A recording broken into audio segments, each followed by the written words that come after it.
Hey everybody, what's happening? We're at the Lowe's Garden Center. Let's go hit up that clearance rack, see if we can find some good deals. Let's get over there to the clearance dungeon. It's right here. Oh, I'm already seeing some good stuff. Already excited, and I'll tell you why. Whenever I see dianthus on the clearance rack, I get a little riled up. I'm not gonna lie to you. I get a little excited. This is American Pie Key Lime Pie. Key Lime, American Pie Key Lime. That's the pie. Very pretty. More of white with, oh, here's one that's blooming real good so we can see that. More of a white with the lime colored throat. And there is a ton of them in here.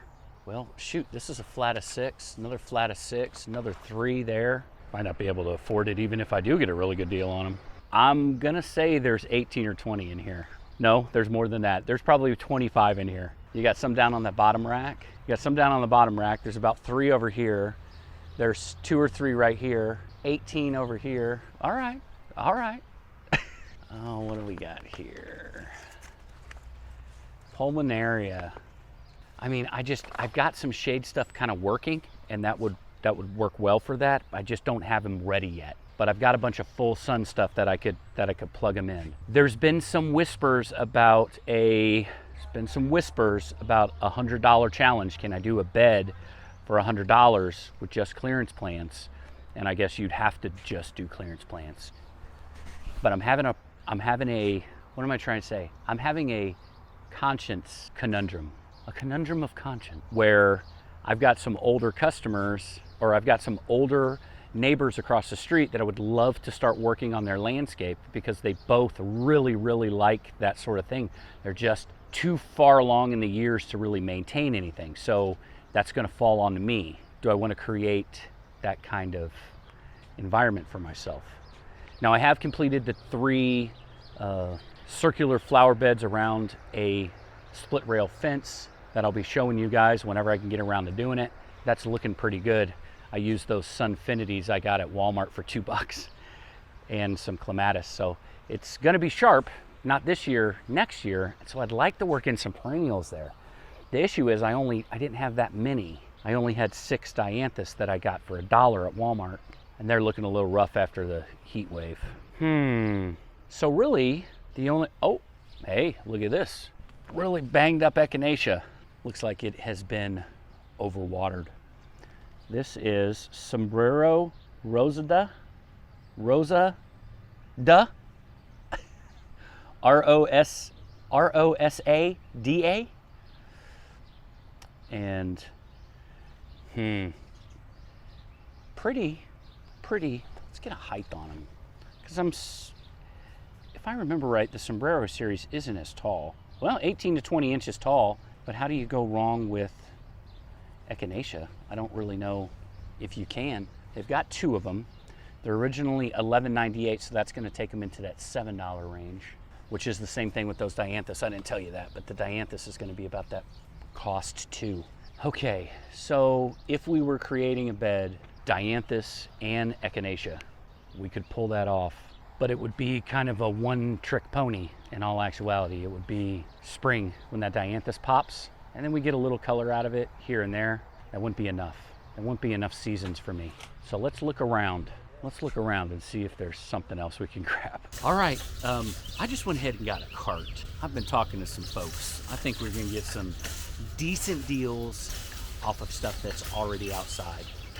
She said, put together a cart and I'll come and mark it down for you. So what I'm gonna go after is I'm gonna go after the daylilies that are in that $8.50 range, so they'll land at $4 when she marks them off. So let's go, let's do it. Because there's some daylilies over here, those blushing,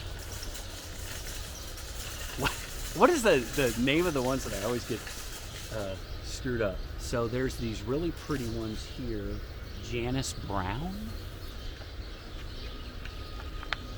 So Janice Brown look a lot like, look very similar to these blushing Ruffles. That's the one I'll never remember the name of. Blushing Ruffles. So what I'd like to do is I'd like to get a combo of those 2. They don't look too different. So blushing ruffles right here, the Janice Brown right here. They don't look a lot different, but there is enough of variance there. Got my new shirt dirty. I had to go spring, went to Sam's Club, sprung for some new digs. I'm sick of looking like a homeless person on YouTube. A hobo. The hobo of horticulture. I don't mind. I don't mind being called the hobo of horticulture. So let's load up the cart. Here's another one that I thought would look really pretty. They kind of look like ditch lilies. Ah, they're Monrovia. So right there, now they're $7 a piece as soon as you even on the clearance. But I thought this would be a pretty contrast to have these blooms as a contrast to, what are we doing here? Come on, baby. If I'm gonna do a $100 challenge, I've still got to buy mulch, right? Because I am completely out. Look at that.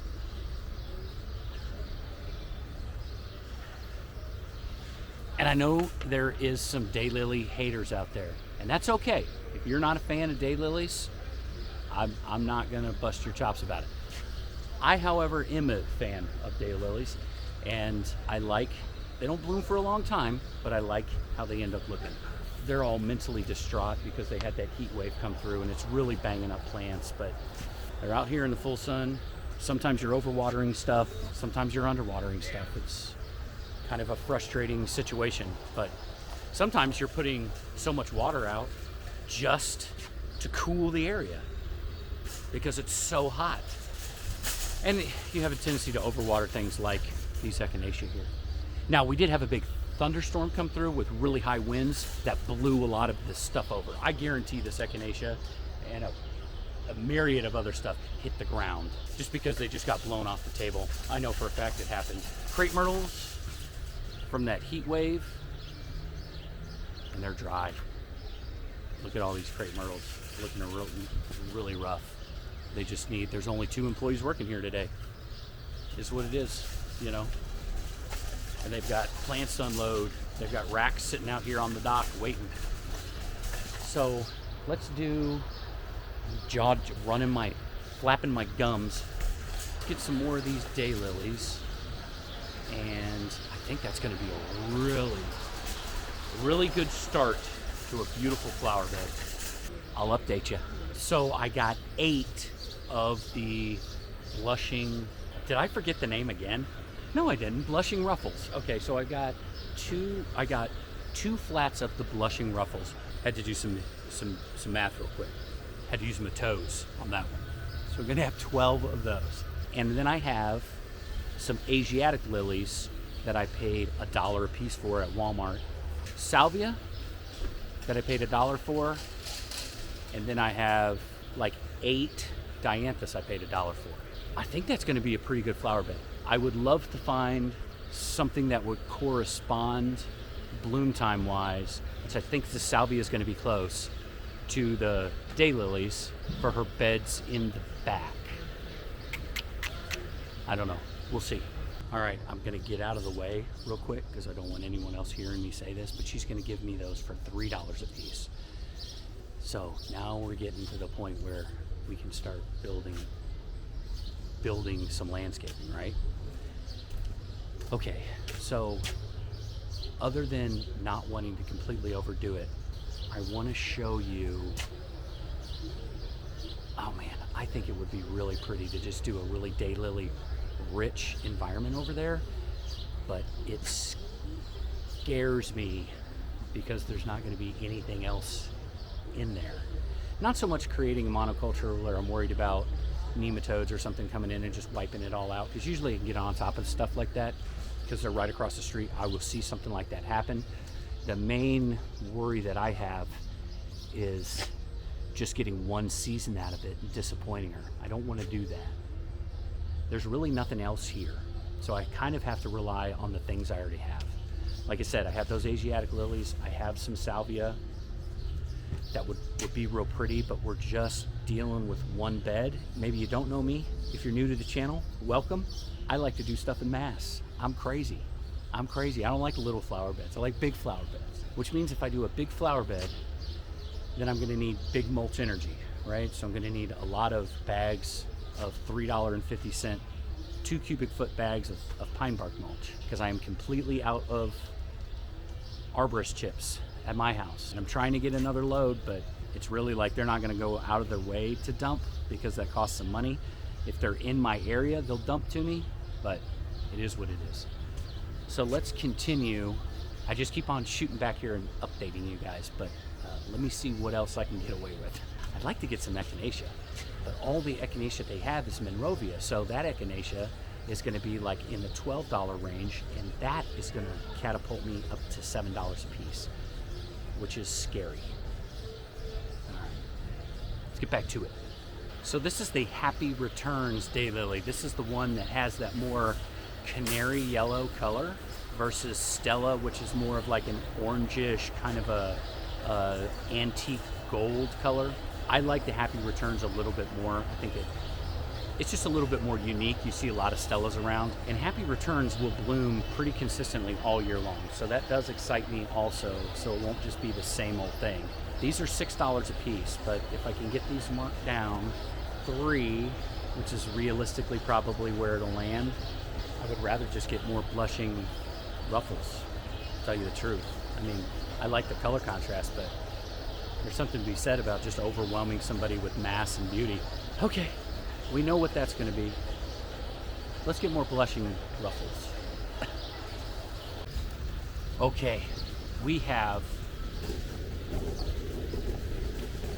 a bunch. We have 18. We have 18 blushing Ruffles. $3 a piece. So we are going to probably need some Dr. Earth. Might as well. Might as well just grab it back.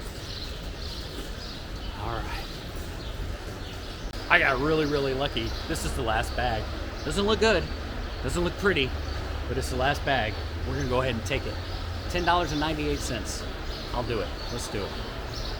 Okay, I had my eyeballs on some clematis out front, but those clematis were pay by scan, so they weren't discounted. The store itself can't discount them. So I'm just going to take the Dr. Earth all-purpose and the 18. I'm just going to take the 18 daylilies. I think this is a good trip.